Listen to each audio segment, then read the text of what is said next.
Now I have a little GoPro camera that I like to kind of hand out. And then basically if you want to kind of make faces or wave or whatever, pass it around the room as much as you like, feel free. I just like to kind of get audience participation. How's your catching skills? Think fast. Awesome. Okay, good. She believed, she said, what did you just say? No, not great. So her mind told her her catching skills are not great. Then I threw it at her and she had a perfect catch. So try on that what your mind tells you and reality are two different things. We say things to our kids that we would never be okay with. Anybody here ever get into an argument with your significant other and they look at you and they say, honey, relax. You immediately calm down, right? No?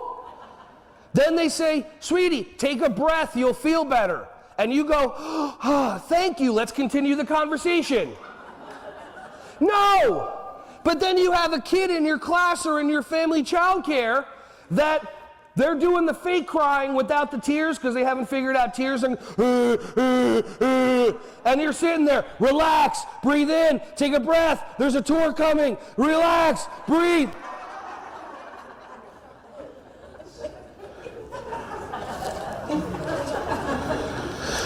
Hey everyone, thank you so much for watching my videos. Ron Schwally here. Just wanted to say I appreciate you. Feel free to like, subscribe, and click on the bell if you want to see more videos coming your way to be alerted. Just thank you so much, and feel free to share this content with anybody who you think would find some value from this. Have an awesome, joyous, wonderful, breath-filled rest of your day.